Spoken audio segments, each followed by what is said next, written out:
everybody? Welcome to another episode of the Packers Select Podcast, your source for all Packers draft content and overall in-season coverage. I am your host, Will Thomas. How you doing, man? How Packers fans? How you holding up after that Week 2 Kissin Cousins tie? Yummy, yummy, yummy. Great stuff.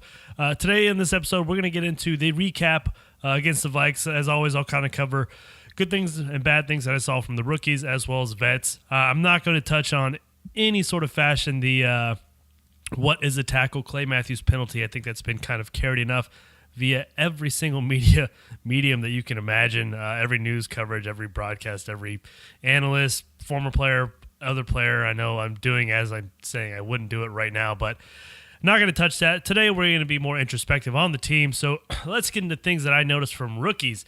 Jair Alexander, cornerback, played really well, actually. I know he had two kind of big plays given up. Especially he was gassed for a few of them, but he was always in position. That's the most encouraging part. I think when they actually go back to study the game day footage in the lockers, I think they're going to be a lot more confident going into more matchups. Jair, there's a few times he just needs to pull the trigger or get his head around. He has no problem pulling the trigger, it's just getting his head around a few times. He's going to lose matchups occasionally on more sized opponents. We've kind of seen that even when he's in phenomenal position and coverage, going up against, a taller wide receiver, they're just going to be able to get stuff that he's not. But the best thing that I love about him is that he's always going to be in position with his athletic ability, and he just has so much dog in him that he's going to fight. And yeah, he's going to lose some, but you know what? He's going to win some. And when there's a meatball that's going to be served to him, he's going to make it, a la that last potential interception that he had wiped out via the penalty. He had that one play that he gave up to Thielen late, the tying touchdown where him and Bryce kind of whiffed on an interception. He was in great position again, just needed to get his head around. Bryce could have made that play, but looked like Bryce at the last second didn't look at that ball as that's my ball. It looks like he went, oh shit, there's Jair Alexander, and thought maybe Jair was going to make the play. Either way, it was a miscommunication. The play was there to be made. So I don't care that he gave, retrospectively, that he gave Thielen the touchdown because he was right there. He could have made that play easily. Flipping to another rookie DB, Josh Jackson played well again, man. He had a humongous TD play on a special teams coverage play, a punt block via Geronimo Allison. Geronimo blocked the punt with one hand, and then it fell into the hands of Josh Jackson in the end zone. Touchdown, Green Bay. Go, Pack, go. So Josh Jackson played fairly well other than that, man. It's like he gave up a few plays, but nothing to be concerned about. He's playing pretty lights out, which is awesome. Always very encouraging to see those two rookie cornerbacks playing with the moxie that they had in college and not being discouraged on any plays that they give up. They're coming back right the next series. Quick memory, flushes out whatever play they gave up and makes another play. So that's awesome. Not too many other rookie plays that were made just because of the amount of playtime they all had. And I think MVS, Marquez Valdes-Scantling, had another catch this game, but it was for a short yardage. Nothing too crazy. So let's flip on over to the vets. Kevin King. I know he gave up a play, but man, did he look tremendous. The play he gave up was a touchdown to Laquan Treadwell, which was more of a kind of a skinny post, I guess you would say.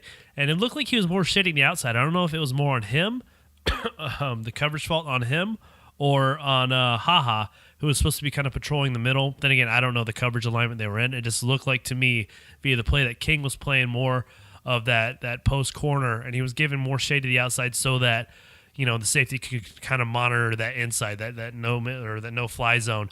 And it looked like Haha was thinking almost the same thing. He kind of gave leeway more towards the middle and was playing the outside as well, which led Treadwell to sneak inside, and then a phenomenal throw by Cousins to really squeak it in there. He really darted it in there. Gave no time for either cornerback or safety to run underneath it. But aside from that, King looked great, man. He had a groin injury, which caused him to miss the second half, which, man, sucked because he was giving 0 inches to Diggs or Thielen, whoever he was on, and really utilized that length. There was a huge deep ball that was an incomplete pass where King played it textbook perfect. He used his speed as Diggs ran by him to catch back up, used his length use his more savviness, almost Richard Sherman-esque, to kind of constantly put his hand out there to feel where he was at. And then all of a sudden, slowly but surely starts weaning him towards the sideline. That way, as the throw's being in there, Diggs had zero room to make the play. And even if he did, it would have had to been a perfect catch. And he played it phenomenally. And then at the end, Kevin King skies up and uses that 6'3", abnormally lanky reach to really just shield the vision of Diggs and possibly get his hand on the ball. And he played. I mean, he was lights out the first half, and he was sorely missed the second half. I know Diggs, had his way the second half, and rightfully so. Players of that caliber is going to get his.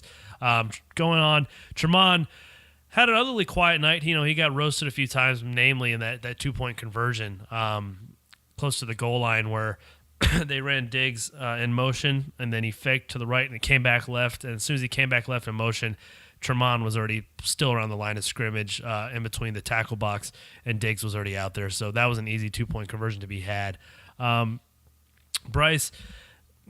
Bryce, he had a fun night too. I mean, typical Kentrell Bryce. It's like he comes up, he'll make the wallop hit, he makes plays here and there, and then he leaves a few out on the field, namely that last Thielen TD, which could have easily been an interception. It looked like he was gunning for the ball, like, a dog, frothing at the mouth, and then at the last second, he just kind of pulled up because I didn't know if he was going to hit Jair. I didn't know if he, I don't know what was going through his mind. I don't know if he maybe thought Jair had it, but there was a play to be made, and I'm sure he's kicking himself over it. But the encouraging thing is, again, they'll look back on this game day footage and really see, hey, man, we were in position. We left a whole bunch of plays out in the field. There were multiple pick opportunities, whether we had the ball, whether we picked it and it was wiped off by a penalty, whether it was there to be made and we just didn't. Whatever reason, we're in the right place. We just need to do a better job at executing. Mike Daniels, moving to the D-line, was an absolute monster, man. It's like he picked up right where he left off in week 1 against Chicago. And week 2 against the Vikes, he was moving guys, man. He was utilizing that bowling ball style with his that Mike Daniels first step, and he's just he's a monster, man. He's like a little fire plug. He's like if you put a what's it called, a bike tire pump into Aaron Donald and just went pss, pss, pss, and he's just like the bowling ball of a human being, but that guy is so strong. And he was having his way with the O-line. And I think the only play he had against him, he had a blown sack opportunity where he had Cousins, right in the pocket of his, right where he wanted to. And then he let him go. And it looked like to me that he thought Cousins made a let go of the ball. And he didn't want to get a penalty by, further driving him to the ground or doing anything else that the refs call nowadays. So it looks like he let go of him real quick. 'Cause at first I thought he might have been hurt. But it looks like he just had him and then let go. Because he thought Cousins got rid of the ball. Doesn't want to get docked for a penalty. And then obviously Cousins goes to scramble out and makes a big throw for a conversion, which sucked. But, that's just a learning opportunity. And, it's one of the things that are going to come, especially with all these rules that are kind of being implemented on tackles. Clay had a humongously better game than week 1. Didn't look like the Clay of old. Obviously, he looks like Father Time's catching up with him, but he was getting around the tackles. He was forcing plays outside. He was tracking stuff down. He was making secure tackles. Obviously, the play at the end of the game is what it is, but he looked a lot better and gave me a lot more confidence moving forward, especially, the week 1, it looked like, man, that's a wrap. I guess Claymaker's gone, but week 2, he's still there. He's still there. And he had definitely flashes of Claymaker while having flashes of just a solid veteran player, which is awesome. Jimmy Graham looked like the weapon we thought he was going to be, man. He had a TD wiped out by a very questionable hold call on Lane Taylor, and also had a deep play on the left sideline where he was lined up at left boundary receiver, where Gideon, linebacker for the Vikes, got away with a PI. They said it was a bang-bang play. It didn't look like it to me. Then again, I'm also a Packers fan, so I'm always going to yield more towards them, but I'm a cynical Packers fan, so I have some credo kudos. And not always yielding to Packers. So it looked like that should have been an easy PI call. Didn't end up being it. Graham obviously dropped it because his right arm was kind of hooked on the way down while the ball was coming in. But that is what it is. Aside from that, the more important thing is we got to see how Graham would be utilized and how effective he would be if he was utilized correctly in the way that New Orleans did. He was sent out wide numerous amounts of times, which was awesome, and he capitalized the majority of the time. But he's still Jimmy Graham, man. He's still tall. He's still fast. Obviously, he's not as fast as he once was, but he's still tall, still fast. Just can still utilize his ability to be, an oversized wide receiver, and definitely look that part on the TD that was called off via the Lane Taylor hold. where Lane Taylor, it was more of a pancake. I wouldn't say it was more of a hold, but I can see that being a hold either way. It's just, how refs are calling it these days. And it was just a back shoulder throw, had that chemistry, had that rapport, and had the ability to just turn around, locate the ball, and snag it. He looked great. Running backs, they looked okay, man. Ty Montgomery had his moments. I thought he should have been in a little bit more in the second half of the game just because he ripped off a few big runs, and he showed up admirably during pass protection. Tremendously better, light years better than what he was beforehand. But Jamal, Williams got more of the carries as the game went on. I know he's built more for durability in those straight ahead yards, so I understood why they gave him the ball. I just really wanted to see Ty a little more. But I'll tell you what, I'm really excited as Aaron Jones comes back from his 2-game suspension. I want to see what juice what he gives the offense, because he's, in my opinion, our best shotgun running back, and we operate a lot of 11 personnel, operate a lot out of shotgun. And he is tailor-made for a shotgun running back. He can do anything, especially running out of shotgun formations where you're spreading the D-line thin, and you're spreading everybody out. This the defense in general out thin. If he gets a hole, he gets a crease. I know he ran a 4.5, but his spark scores were off the chart. Man, he's got deep speed. He's got quickness. He can run between the tackles if you want. He's durable enough to hold up. Hopefully his knee really rebounds. I know his hamstring was the one thing that was giving him issues this training camp.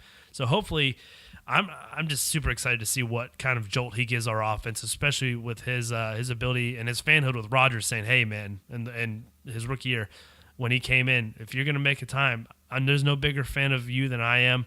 Now's your time, or now's your time to make that poignant thing to say, "Hey, I can play," and he can. So I'm excited to see what he brings into the offense. Going to the receivers.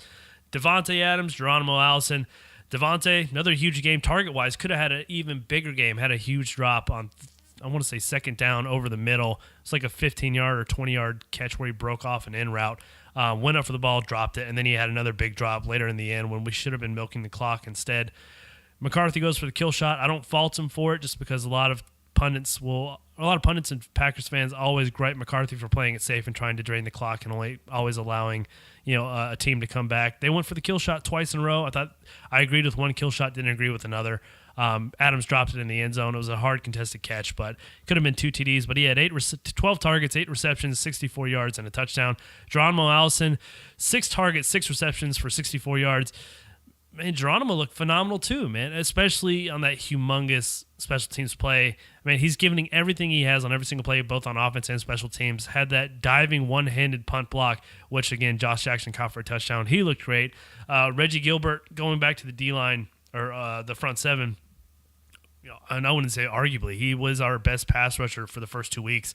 I love how they're utilizing him. They're really utilizing him on a lot of stunts, going out to end, putting him out wide, seeing what he can do, and he's just an all-effort dude, man. I know I'm not trying to knock away his measurables because he's got great measurables too, but man, his football IQ and his ability just to get after it, he's tenacious. It's awesome. So that was kind of my recap on the game, both rookies and vets. Again, I'm not going to kind of get into the elephant in the room with the what is a tackle penalty. I think everybody's well enough covered it, and I don't want to sound like a broken record or sour grapes anymore. Closing out, we're Packers Select. We're on every social media medium that you can find. We are on Instagram. We're on Twitter.